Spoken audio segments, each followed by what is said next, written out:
بعض لوگ غریب ہوتے ہیں لیکن اللہ نے ان میں غیرت بڑی رکھی ہے. مجھے ایسے لوگ یاد رہ جاتے ہیں. میں جب یہاں آیا امامت کے لیے کئی سال ہو پہلے، تو لوگ عقیدت محبت میں علماء کی دعوت کرتے ہیں، ان کی اپنی عقیدت، ان کی اپنی محبت، ان کو ہم ملامت نہیں کرتے. ان کے ایمان کا تقاضا یہی ہے کہ وہ علماء کی دعوت کریں. ہماری مصروفیات کا تقاضا یہ ہے کہ یہ نہیں کہ جو بھی بلا رہا ہے بس گھر کا کھانا ہی چھوڑ دے آدمی. کسی نے کہا نا کہ میں بدعتی مولوی کی ایک نشانی میں بتاتا ہوں، وہ مرتے دم تک اپنے گھر سے کچھ کھایا نہیں کرتے. تو اب میری دعوتیں شروع ہو گئیں. میرے ساتھ ایک پٹھان تھا باجوڑ کا تھا، یا پتہ نہیں دیر بنیر کا، مجھے یاد نہیں. وہ بیچارہ گنے کا رس لگاتا تھا ادھر صدر میں گنے کا رس بیچتا تھا وہ، اور گردوں کا مریض تھا. بہت غریب. ایسے غریب کو اگر فری میں آفر آئے وہ تو خوش ہوگا نا، وہ تو خوش ہوگا. اب میری جب 2-3 دعوتیں ہوئی تو میں اس کو بھی لے گیا ساتھ میں. شروع میں ہمیں تجربہ نہیں تھا کہ دعوت کا انکار کیسے کیا جاتا ہے نا. اب لوگ زبردستی لے جاتے ہیں، چل بھائی منع کریں گے. تو اب اللہ کا شکر ہے پتہ ہے کہ کیسے انکار کرنا ہے نا. تو 2-3 دعوتوں میں جا کے میں تو پھر سائڈ پہ ہو گیا نا. میں نے کہا بھائی ہمارا اب اس کے علاوہ کیا کوئی کام ہی نہیں ہے. اس کے گھر کے کوفتے اچھے ہیں، وہ پائے اچھے بناتا ہے، وہ بریانی اچھی بناتا ہے، تو وہ چپلی کباب اچھے بناتا ہے تو بناتا ہے بھائی. اب یہ تو نہیں کہ ہم اسی کام میں لگے رہیں. تو جس نے جو دعوت کر رہا تھا نا مسلسل، اس نے کسی اور مولانا صاحب کو پکڑ لیا. اس کا بہرحال ایک اچھا جذبہ تھا، اس کو تو میں نہیں کہوں گا. اس نے کہا یار میرے گھر میں کوئی نہ کوئی دیندار ہونا چاہیے دسترخوان پہ. اس کا یہ جذبہ تھا. اب کسی دوسرے مولانا کو پکڑا، وہ بار بار جا رہے ہیں اور یہ بھی ساتھ میں نا. تو ایک دن وہ مولانا بےچارے دعوت میں پہنچے ہوئے، یہیں بیٹھا ہوا مسجد میں پیچھے بیٹھا ہوا. میں نے کہا یار آپ نہیں گئے دعوت میں؟ کہتا ہے مفتی صاحب غیرت مند آدمی گھر پہ کے کھا کے جو خوش ہوتا ہے وہ دوسرے کے دسترخوان پہ خوش نہیں ہوتا. مجھے اتنا مزہ آیا اس کا یہ جملہ سن کے. میں نے کہا یہ مالدار ہوتا پھر مسئلہ نہیں تھا. اتنا غریب ہو کے بھی اب اس کو شرم آنے شروع ہو گئی ہے کہ یار ٹھیک ہے اگلا طیب خاطر سے دعوت دے رہا ہے، لیکن اپنے گھر کی سوکھی روٹی یہ دوسرے کے دسترخوان کی بریانی سے بہتر ہے. اچھا میری عادت ہوتی ہے ایسے خاندانی آدمی کو تلاش کر کے پھر اس کے ساتھ تعاون کروں. میں ایسے غیرت مند لوگوں کے ساتھ تعاون کرے انسان. ہمارے حضرت مفتی رشید احمد صاحب رحمہ اللہ تعالیٰ ایک واقعہ سنایا کرتے تھے، بس وہ بتا کے اپنی بیان ختم کرتا ہوں. آج تو میں ابھی پہنچا ہوں سفر سے، نیند ہوئی نہیں ہے. تو ہمارے حضرت ایک واقعہ سنایا کرتے تھے. دیکھو کبھی کسی دوسرے کی جیب پہ نظر مت رکھو. اللہ تعالیٰ غیرت مند لوگوں کو بھی کھلاتا ہے، بے غیرتوں کو بھی کھلاتا ہے. کھاتے ہوئے ہم نے بے غیرت بھی دیکھے ہیں. لیکن غیرت مندوں کو آزمانے کے بعد آتا ہے کہ ان کی غیرت پر آنچ نہ آئے. رزق دروازے توڑ کے ان کے گھر میں گھستا ہے، عزت کے ساتھ ملتا ہے. اور جس نے مخلوق کے سامنے ہاتھ پھیلا دیے یا 2 نمبر طریقے سے پیسہ کمانے کی کوشش کر لی، تو سب سے پہلی پھٹکار اس پہ یہ برستی ہے کہ اللہ اسے ہمیشہ کے لیے مخلوق کے در کا محتاج بنا دیتے ہیں. اب انہیں کے در پہ جانا، تو ساری زندگی مانگتا ہی رہے گا. یہ بڑا عذاب ہے آخرت کے عذاب سے بھی. یہ آخرت کے عذاب سے زیادہ بڑا عذاب ہے. تو ہمارے حضرت ایک واقعہ سنایا کرتے تھے. پہلے پرانا سعودی عرب کا، شاید اس وقت یہ سعودی حکومت نہیں تھی، تو ارض حجاز کہا جاتا تھا نا سعودیہ کو. حجاز کی سرزمین کا کوئی بادشاہ تھا، کوئی حکومت پلٹی، بغاوت ہوئی، تو وہ بادشاہ بیچارہ ملک بدر ہو گیا. شہزادہ تھا. تو تھا یہ کہ جب وہ شہزادہ تھا تو ہندوستان سے کوئی شخص گیا حج کرنے یا عمرہ کرنے، تو اس شہزادے نے اس کا بڑا اکرام کیا. عرب لوگ بڑا اکرام کیا کرتے تھے حاجیوں کا اور عمرہ کرنے والوں کا. تو اس ہندوستانی نے اس شہزادے سے کہا کہ میں ایک غریب آدمی ہوں، آپ نے مجھے اتنی عزت دی صرف حاجی ہونے کی وجہ سے یا عمرہ کرنے والے کی وجہ سے.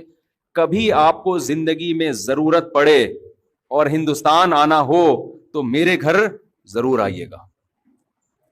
حالات کا کچھ پتہ نہیں ہوتا. اس شہزادے نے ہنس کے کہا کہ میں شہزادہ ہوں بھائی، مجھے تیرے گھر ہندوستان جانے کی کیا ضرورت ہے. میں شہزادہ ہوں بھائی، میں کیوں کسی کے در پہ ہاتھ پھیلاؤں. اس نے پھر بھی احتیاطاً اس کو ایڈریس دے دیا، کبھی آنا ہو ہندوستان تو آ جانا. اللہ کی قدرت کے بغاوت ہوئی. آپ کو پتہ ہے جب بغاوتیں ہوتی ہیں تو بادشاہ فقیر ہو جاتے ہیں, بھکاری بن جاتے ہیں در در کے. یہ شہزادہ ملک بدر ہو گیا, بھاگ گیا, کہاں جاؤں, کون ٹھکانہ دے گا اس کو. وہ اپنا پرانا دوست یاد آیا ہندوستان میں. یہ سفر کرتے کرتے, ایڈریس تلاش کرتے کرتے اس ہندوستانی کے گھر میں پہنچا. دروازہ نوک کیا, اس نے پوچھا کون ہے, کہا میں وہ ہوں. یہ حیران ہو گیا کہ یار یہ شہزادہ آج میرے در پہ کیسے. اس نے اپنی حالت بتائی کہ بھائی بات یہ ہے کہ حالات خراب ہو گئے, بغاوت ہو گئی, میں مجبور ہو گیا, تو مجھے ٹھکانہ چاہیے. اس کمبخت نے ایک شعر پڑھا جس میں اس کی توہین. وہ شعر فارسی میں اس کا مفہوم آپ کو بیان کرتا ہوں کہ حاجت اور ضرورت ایسی چیز ہے جو بادشاہوں کو بھی گیدڑ بنا دیتی ہے. کہ تو بادشاہ تھا اور حالات نے تجھے کیا بنا دیا, آج گیدڑوں کی طرح کھڑا ہوا ہے میرے در پہ. دیکھو حاجت کیسی چیز ہے. فقیر شہزادوں کو بھی کیا بنا دیتی ہے, گیدڑ بنا دیتی ہے. یہ چونکہ شہزادہ ہے, شہزادوں والے بلڈ تو وہی تھا نا اس میں, شہزادوں والا. اس نے شیر کا جواب شیر میں دیا, غضب میں آ گیا نا. اس نے کہا شیر نر ہمیشہ شیر نر ہی ہوتا ہے. ایسا ہمارے حضرت جب یہ شعر سنایا کرتے تھے حضرت کی کیفیات ہوتی تھی. شیر نر کبھی بھی گیدڑ نہیں بنتا, وہ شیر نر ہی, شیر بھی نہیں, نر نر شیر, ببر شیر. اور اگر کوئی حاجت اسے گیدڑ بنانے کی کوشش کرے وہ ایسی حاجت پہ 100 جوتے مارتا ہے. اور یہاں سے یہ کہہ کے پیچھے واپس چلا گیا. اب یہ ہندوستانی اس کے پیچھے پیچھے, بھائی معاف کر دے, میں نے تیری توہین کی, مجھ سے غلطی ہو گئی, پاؤں میں گر رہا ہے, رو رہا ہے. اس نے کہا نا نا نا نا نا, شیر نر ایسی 100 حاجتوں پہ 100 جوتے مارتا ہے. اللہ یہ چاہتے ہیں کہ آپ اگر فقیر بھی ہو مزاج کیسا رکھو, شہزادوں والا. سمجھ میں آ رہی ہے بات کہ نہیں آ رہی ہے؟ فقیر بھی ہو مزاج کیسا رکھو, شہزادوں والا. اور ہمارے حضرت نے رکھا. فرماتے تھے میں جب مدرسے میں دارالعلوم کورنگی میں شیخ الحدیث تھا, کتنا بڑا مدرسہ اور وہاں کے شیخ الحدیث, تو حضرت مفتی محمد شفیع صاحب رحمہ اللہ تعالی نے فرمایا کہ دارالعلوم کورنگی میں جو بیل ہے اس کی تنخواہ یہاں کے شیخ الحدیث سے زیادہ ہے. پہلے حل بھی چلایا جاتا تھا نا وہاں, اس پہ زیادہ خرچہ ہو رہا ہے. تنخواہیں بہت تھوڑی تھیں, وسائل نہیں تھے. فرماتے ہیں میرا ایک چھوٹا سا چھپڑا تھا. ایک دن ایک شخص آیا, انڈے بیچنے والا نا, کہ آپ, وہ سستے انڈے بیچ رہا ہوگا, کہ آپ ہم سے روز کے حساب سے آپ بتا دیں, میں اتنے انڈے آپ کے گھر دے کے چلا جایا کروں گا. حضرت نے فرمایا ہمیں ضرورت نہیں ہے. فرمایا اصل بات یہ تھی کہ ہمارے پاس انڈا کھانے کے پیسے بولو نہیں تھے, انڈا کھانے کے پیسے نہیں تھے. اتنے بڑے عالم جن کو مفتی اعظم کہا جاتا ہے. اور فرمایا کہ ایک دن ہمارے گھر ایک مہمان آیا, ہم نے دال رکھ دی اس کے سامنے لا کے. کچھ دنوں بعد دوبارہ آیا, ہم نے دال رکھ دی. پھر کہیں سفر پہ کہ کوئی حضرت کے ریلیٹو تھے, پھر آیا, ہم نے دال رکھ دی. کہہ رہے ہمیں تو کبھی خیال بھی نہیں آیا کہ ہم دال کھلا رہے ہیں اس کو, خود بھی کھا رہے ہیں. تو وہ کہنے لگا آپ کے گھر میں دال ہی پکتی ہے, اس کے علاوہ کچھ نہیں پکتا. تو حضرت کہتے ہیں اس کے بتانے سے ہمیں خیال آیا کہ ہم بہت دنوں سے کیا کھا رہے ہیں, دال. کہتے ہیں میں نے اس کو تو چپ کرانے کے لیے کیا, حلال اتنا ہی ملتا ہے اس کو چپ کرانے کے لیے میں نہیں. لیکن فرماتے ہیں میرے دل کی حالت یہ تھی, اللہ نے ایسے میرے دل میں جذبہ ڈالا تھا کہ مجھ سے بڑا مالدار دنیا میں کوئی نہیں ہے, میں اس کا بھی مستحق نہیں ہوں. اللہ مجھے روزانہ دال کھلا رہا ہے, میں اس کا مستحق نہیں ہوں کہ مجھے کھلائے. سال میں ایک مرتبہ اپنے پیر و مرشد اپنے شیخ کی زیارت کے لیے لاہور جاتے تھے. اس کے ٹکٹ کے پیسے نہیں ہوتے تھے, تو ہر مہینے تنخواہ سے تھوڑے تھوڑے پیسے بچا کے ٹرین کا ٹکٹ سال میں ایک دفعہ خریدنے کے قابل بنتے تھے. لیکن فرماتے ہیں ایسی ٹھاٹ باٹ والی زندگی میں نے رکھی ہوئی تھی کہ لوگ مجھ سے قرضہ مانگنے کے لیے آتے کہ بہت بڑا سیٹ ہے بھائی, سمجھ رہے ہیں. میں بار بار بیان میں کہتا ہوں, بعض لوگ حقیقت میں غریب ہوتے ہیں, بعض شکل سے کیا لگتے ہیں, بولو غریب. دل کا جو غریب ہوگا نا وہ شکل سے کیا لگتا ہے, غریب. اور بعض حقیقت میں مالدار ہوتے ہیں, شکل سے غریب, اور بعض حقیقت میں غریب ہوتے ہیں, شکل سے مالدار. یہ دل کی کیفیات ہیں جو ان کے چہروں پر نمایاں ہوتی ہیں. تو اللہ جب شکر کی توفیق دیتا ہے تو دل مالدار ہو جاتا ہے. تو حضرت فرماتے ہیں مجھے تو یہ ڈر تھا کہ میں مجھ سے شکر نہیں ادا ہو رہا, اللہ کی اتنی نعمتیں, مجھ سے سوال ہوا تو میرے پاس کیا جواب ہوگا. اور بندہ کیا کہہ رہا ہے, آپ کے گھر روزانہ کیا پک رہی ہے, دال. لیکن بندی اگر جو گھر میں ہے وہ ٹھیک ہو تو پھر یہ کیفیت ہوتی ہے. سمجھ میں آ رہی ہے بات؟ نہیں آ رہی میرا خیال ہے. مہمان نے کہہ دیا آپ کے گھر میں روز دال پک رہی ہے, بندہ افورڈ کر سکتا ہے, یہ تانا برداشت کر سکتا ہے, بھائی ہم جو پکا رہے ہیں تو نے کھانا ہے کھا, نہیں تو پتلی گلی سے نکل, یہی ہوگا نا. لیکن اگر بیگم کہہ دے کہ ہمارے گھر میں روز کیا پک رہا ہے, دال, تو اگر شوہر کنجوس ہے, کم بخت پیسے ہیں, خرچ نہیں کر رہا, پھر تو 6 تانے میری طرف سے اور دینے چاہیے اس کم بخت کو. دیا ہے اللہ نے تو بیوی کو دال کیوں کھلا رہا ہے؟ ہاتھ کھول اپنے گھر والوں پہ, کھلا, اللہ تجھے کھلائے گا.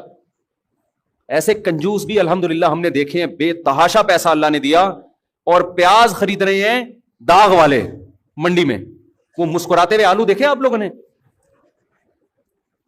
آلو کی 2 قسمیں ہیں, ایک آلو جو نارمل کنڈیشن میں ہوتا ہے, نہ رو رہا ہوتا ہے نہ ہنس رہا ہوتا ہے. کچھ آلو آپ کو روتے ہوئے نظر آئیں گے, کچھ ہنستے ہوئے نظر آئیں گے. یہ سستے ہوتے ہیں کیونکہ یہ ہنسی کی بات ہے نہیں اور آلو ہنس رہا ہے, تو اس کا مطلب یہ اس میں کوئی فالٹ ہے نا, یہ سستا آلو ہے. لیکن یہ آلو جب آپ گھر میں لے کے جاتے ہو تو گھر والوں کو آلو چھیلنے میں محنت کرنی پڑتی ہے. اللہ نے اگر پیسہ دیا ہے تو بھائی تو ذرا مہنگے آلو خرید لے یار, کیوں گھر والوں کو ٹینشن دے رہا ہے؟ تو میں پہلے تو جمعرات بازار, جمعہ بازار میں خود ہی شاپنگ کرتا تھا نا جا کے, اب تو یہ گارڈ وارڈ کا سیٹ اپ آ گیا. تو میں نے دیکھا ایک صاحب تلاش کر رہے تھے چھوٹے جو ہم اپنی بکری کو کھلاتے تھے. میں نے کہا یار تھوڑا سا بڑے درمیانے سائز کے پیاز لے لو. کہتے ہیں مفتی صاحب آپ نے گھر والوں کو لگتا ہے کہ بہت عیاشی میں رکھا ہوا ہے. یہ عیاشی ہے نا, پورا پیاز لے کے جا رہے آپ. کہہ رہا تھوڑا ٹینشن دے کے رکھنا چاہیے. میں نے کہا اصل میں ٹینشن یا عیاشی کا مسئلہ نہیں, دل میں بولا, اس کو تھوڑی بولا. مسئلہ یہ کہ دل اللہ نے تیرا اس پیاز کی طرح چھوٹا بنایا ہے. لینڈ لارڈ تھا وہ آدمی, لینڈ لارڈ, دل تیرا اتنا چھوٹا سا ہے, تو مر رہا ہے کہ یہ پتہ نہیں قبر میں لے کے جائے گا یہ پیسہ تو اگر پیسہ ہے پھر تو تانا بنتا ہے, نہ ہو پیسہ پھر عورت کو بھی چاہیے اپنے شوہر کی آمدن میں اس کے ساتھ گزارا کرے. ہمارے حضرت اپنے گھر والوں کی بہت تعریفیں کرتے تھے کہ اللہ نے مجھے ایسی زوجہ دے دی, ایسی زوجہ دے دی, شکر گزار. فرمایا اس غربت میں اس نے میرے ساتھ, حضرت اس کو غربت نہیں کہتے تھے ان حالات میں, کیونکہ حضرت کہتے تھے وہ غربت تھوڑی ہے, 2 وقت کی روٹی پیٹ بھر کے ملے, غربت کہاں ہے یہ. لیکن ان حالات میں کبھی کوئی جملہ ناشکری کا گھر والوں کی زبان سے میں نے نہیں سنا. بس ایک چھوٹا سا واقعہ, کہتے ہیں میں گھر والوں کی طبیعت خراب تھی, ڈاکٹر کے پاس لے کر گیا. ڈاکٹر نے کہا ان کو پھل کھلائیں. ان کو کیا کھلائیں؟ پھل. ان کی صحت اس لیے خراب ہو رہی ہے, پھل فروٹ نہیں کھانے کو مل رہے. حضرت کہتے ہیں میرے پاس فروٹ کے پیسے بولو نہیں تھے. تو میں نے ڈاکٹر کو تو نہیں کہا کہ پیسے نہیں ہے, جو آدمی نا ایسے بیٹھ کے پیسے ہی نہیں ہے ایسے شروع ہو جاتے ہیں وہاں بیٹھ کے, تاکہ ڈاکٹر زکات تو کو دینا شروع کر دے. حضرت کہتے ہیں ڈاکٹر نے اپنے علم کے حساب سے صحیح کہا. میں نے دل میں یہ سوچا کہ بھائی اگر میری گھر والے کو فروٹ کی ضرورت ہوتی تو اللہ مجھے فروٹ کے پیسے دیتا. اللہ نے نہیں دیے, اس کا مطلب اس کو ضرورت نہیں ہے. اللہ نے نہیں دیے, اس کا مطلب اس کو ضرورت نہیں ہے. یہ بغیر فروٹ کے ٹھیک ہو جائے گی. لیکن یہ مزاج بیوی کا ہونا بھی بولو ضرور. انہوں نے بھی یہ سوچا حضرت کے اہلیہ نے کہ اگر مجھے فروٹ کی ضرورت ہوتی تو اللہ میرے شوہر کو فروٹ کے پیسے دیتا. نہیں دیے, یہی ٹھیک ہے, جو دال روٹی پہ سیٹ ہو گئے نا اسی پہ چلتے رہو. یہ واقعہ کئی سال پرانا ہے. حضرت کا انتقال ہو گیا. حضرت کی اہلیہ ماشاءاللہ اب بھی میرا خیال ہے 95 سال کی ہو گئی ہوں گی, 90-95 کی, اب بھی الحمدللہ حیات ہیں. اور جو فروٹ کھانے والی تھی نا صبح شام, بہت ساری چل بسیں. سمجھ میں آ رہی, جن کی بیویوں نے کہا فروٹ کھلا, تیرا باپ بھی کھلائے گا فروٹ, کیونکہ ڈاکٹر نے بولا ہے. وہ پیزے برگر اور فروٹ کھا کھا کے ان کا انتقال ہو, اور وہ الحمدللہ اب بھی زندہ ہیں بغیر فروٹ کے. توکل دیکھو, گورے کی ڈکشنری میں توکل, اللہ پر اعتماد, یہ ہے ہی نہیں. تو ہم بھی انگریز بنتے جا رہے ہیں, کیلکولیٹر لے کے ہر چیز. جب اللہ نے دیا ہے پیسہ پھر تو کرو میرے بھائی. پھر حضرت کے پاس آخر عمر میں پیسہ بہت آیا, رزق کے دروازے اللہ نے کھول دیے. جب اللہ نے رزق کے دروازے کھولے ہیں تو حضرت کا لائف اسٹائل پھر چینج ہوا ہے. پھر وہ اسٹائل نہیں ہے, پھر جو حضرت کا VIP کھانا تھا. یہ میں اس لیے بتا رہا ہوں کہ آج کمبختوں کے پاس پیسہ آ جائے تو رہتے وہ دال پہ ہی ہیں.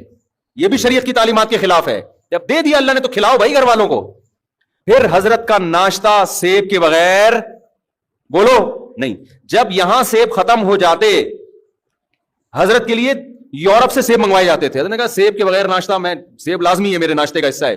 حضرت سیب مارکیٹ سے شارٹ ہے, دیکھو کس ملک میں مل رہا ہے, آرڈر کرو. سیب پیسہ خرچ کیا حضرت نے. نہیں آ رہی میرا خیال ہے بات سمجھ. اور میں خود جاتا تھا حضرت کے گھر کبھی صفائی کے لیے, خدمت کے لیے, تو ماشاءاللہ گوشت, روسٹ, یہ سب چیزیں رکھی ہوتی تھیں, بڑا وی آئی پی کھانا, شہد, زیتون. کھاتے کم تھے مگر کھاتے خاندانی. گھر بڑا اچھا, گھر ذاتی نہیں بنایا, یہ مسافر خانہ ہے, نکلنا ہے, ذاتی کی کیا ضرورت ہے. جو کرائے کا گھر تھا اسی کو بہت بہترین ڈیکوریٹ کیا ہوا تھا. ایسا گھر جا کے سکون ملتا ہے یار کہ شیش محل میں آ گئے ہیں. کہاں آ گئے ہیں؟ کنجوس آدمی پیسہ آنے کے بعد بھی خرچ بولو نہیں کرتا. پھر گاڑی حضرت نے رکھی, ایسی گاڑی, شو روم گئے گاڑی خریدنے کے لیے نا, کہ بھائی گاڑی چاہیے. اس نے کہا یہ گاڑی, انہوں نے کہا حضرت کہ گاڑی دکھا. گاڑی مذاق نہیں کر بھائی تو, یہ گاڑی اسٹائل ہی چینج ہوا نا, تکبر والا نہیں, یعنی اللہ کی نعمت کے لیے.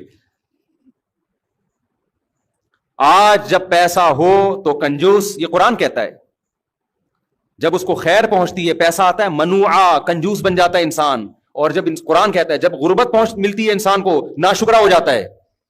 ان الانسان خلق ہلوعا اذا مسہ الشر جزوعا. غربت آتی ہے, چیخنے چلانا شروع کر دیتا ہے, ہائے مہنگائی, ہائے پیسے نہیں ہے, ہائے یہ نہیں ہے, ہائے وہ نہیں ہے. منع کے ابا کبھی سیب بھی کھلا دیا کرو, کبھی روزانہ دال پہ سیٹ کیا ہوا ہے. شادی سے پہلے تو بڑی بڑی باتیں کرتے تھے.